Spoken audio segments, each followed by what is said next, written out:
যেইভাবে আমাকে ভালোবাসা দেখাইলো আমি নবীর মন খুশি হয়ে গেছে। অতএব আমি নবী তোমাকে একটা কথা বলি। সাহাবীর পিতা সাহাবী ডাক দিয়ে বলেন, কি বলবেন বলেন নবীজি?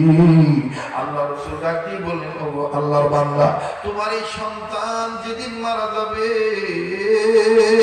ওই দিন আমি নবী মুহাম্মদকে না জানাইয়া কবর দিবা না।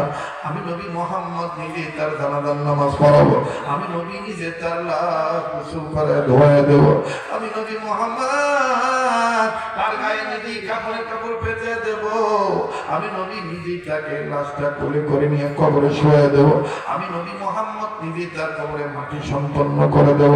এবার বালক সাহাবীর বাবা চোখের পানি ছেড়ে কান্দে আর ডাক দিয়ে বলতেছেন, ইয়া রাসূলুল্লাহ, ঠিক আছে আমার সন্তান মারা গেলে আমি আপনাকে না জানাই মাটি দেব না। আল্লাহর নবী ডাক দিয়ে বলে, তুমি কান্দো কেন? এই পিতা সাহাবী কান্দার ডাক দিয়ে বলে, নবী গো, আমার কান্নার কারণ হইল আপনার কথা মিথ্যা হবে না। আপনার এই ঘোষণা দ্বারা বোঝা যায় আমার এই ছেলেটা অল্প কয়েকদিনের মধ্যেই মারা যাবে। আমি আপনার ডাক আর শুনতে পারবো না, আমি বাপ ডাক শোনা থেকে মারুম হয়ে যাবো। বাজান রে, ছেলেটা বাবার চোখের পানি মুছে দিয়ে কান্দে ডাক দিয়ে বলে, আব্বু, বাপ মার দোয়া আল্লাহ কবুল করে। আল্লাহরে বলো না আল্লাহ যেন আমার মরণ তাড়াতাড়ি দিয়ে দেয়, কারণ আমার নবী আমার জানাজা পড়ায় দিবি, আমার নবী তার বরকতি হাত দিয়ে আমার গা কসলায় কসলায় ধুয়ে দিবি। ও আব্বা, আপনার দোয়া আল্লাহ তাড়াতাড়ি কবুল করবে। বাজানো আল্লাহ নবী আবার ডাক দিয়ে বলতেছেন, সাহাবীরা, ও বালক সাহাবীর পিতা, তুমি শোনো, তোমার এই বেটা যেদিন মারা যাবে আমার না জানে কবর দিবা না। সাহাবী বলে, ঠিক আছে ইয়া রাসূলুল্লাহ, আপনার না জানে মাটি দেব না। এবার বাজান বাপ বেটা দুজনে বাড়ির দিকে রওনা দিল। কষ্ট হচ্ছে আপনাদের? পিতা পুত্র দুইজনে রওনা দিল বাবা, বাড়িতে চলে যায়। যাওয়ার সময় এই বালক সাহাবীটা আবার ডাক দিয়ে বলে, নবী গো, আমি কিন্তু আপনাকে বাপ মার চাইতে আমার জীবনে চাইতে আপনাকে বেশি ভালোবাসি। আওয়াজ দিয়ে বলেন না সুবহানাল্লাহ। বাড়িতে যখন চলে গেল, মা জননী অধীর আগ্রহে অপেক্ষামান হয়ে বসে আছে। রেজাল কি খবর কি? আমি আমার বেটাকে জিজ্ঞাসা করি। এবার মা দৌড়ে এসে ডাক দিয়ে স্বামীরে বলে, স্বামী গো, কি খবর? স্বামী এবার কান্না কান্না ভাব নিয়ে বলে, বিবি রে, তোর মনের আবদার আমার মনের চাওয়া আল্লাহ কবুল করছে, তবে এইভাবে কবুল করবে আমাদের জানা ছিল না। বলে, কিভাবে বলেন না? বলে, রে বিবি, তোর আমার বেটা কিছুদিনের মধ্যেই মারা যাবে।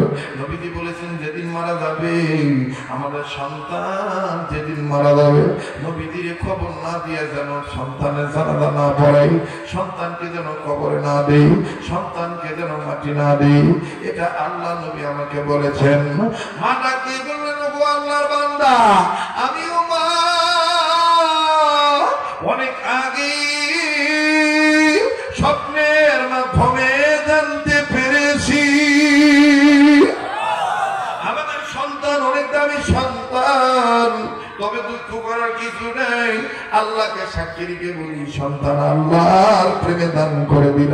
কেননা আল্লাহর হুকুম নবীর তরিকায় সন্তানদেরকে পরিচালনা করা, এটাও কিন্তু বাজান ইবাদত। এই ইবাদত করি কার?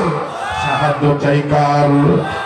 ইয়াকা না'বুদু ওয়া ইয়াকা নাস্তাঈন। পড়েন না, ইয়াকা না'বুদু ওয়া ইয়াকা নাস্তাঈন।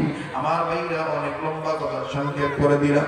একদিন, দুই দিন, তিন দিন, 4 দিন, 5 দিন, 6 দিন, হঠাৎ একদিন এই ছেলেটার গায়ে জ্বর এসে গেল। এমন প্রচন্ড জ্বর, আমার ভাইরা, মা জননী বাচ্চাটার কপালে জল পট্টি দেয়, আমার বন্ধুগণ গা মুছায় দেয়, জ্বর কমে না, জ্বর কমে না।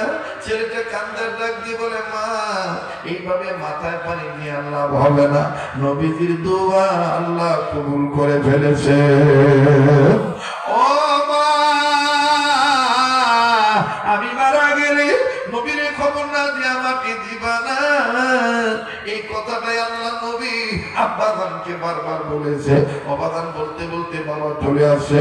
এবার বাবা আসার পর বাবাও কপালে হাত দিয়ে দেখে গাটা কেমন জানি পড়ে যায়।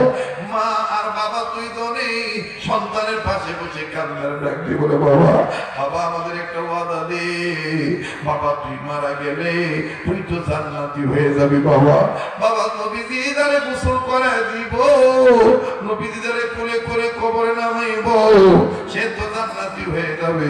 বাবা তুই আমাদেরকে জান্নাতে নিয়ে যাবি। বাবা ছেলেটা এবার মায়ের হাত খপ করে ধরিয়া আমার বন্ধুগণ বুকের সাথে লাগাইয়া মায়ের চোখের পানি মুছিয়ে দেয়, কপালে চুমা দেয়, আর ডাক দিয়ে বলে মা।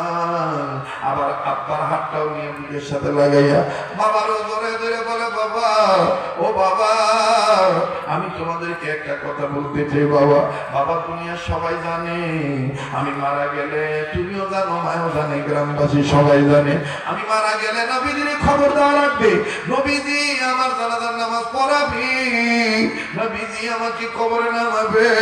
কিন্তু মা আমি একটা বিষয় চিন্তা করে দেখছি, মা মা আমার নবীজির মা নাই, বাবা নাই।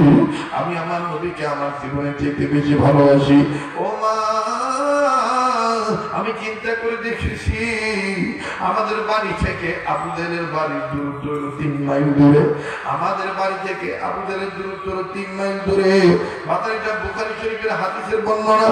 ডাক দিয়ে বলতেছেন, মা আমাদের বাড়ি থেকে আবুদের বাড়ি 3 মাইল দূরে। মা আমি একটা কথা বলতে চাই, আমি যদি দিনের বেলায় মারা যাই তাইলে নবী মুহাম্মদকে খবর দিবেন মা, আর আমি যদি রাত্রি বেলায় মারা যাই নবীজিকে খবর দেওয়া দরকার নেই। বাবা মা ডাক দিয়ে বলে, কেন? ছেলেটা ডাক দিয়ে বলে, আব্বু আম্মু এই 3 মাইল দূরের মধ্যে রাত্রি অন্ধকারে যদি আমার নবীজি আমার মাটি দেওয়ার জন্য আসে, আর আসতে যায় যদি কাফের বেঈমান আবুদের যদি আমার নবীর আক্রমণ করে, আমার নবীজিকে আঘাত করে, আমি আমার আল্লাহর কাছে কি জবাব দেব?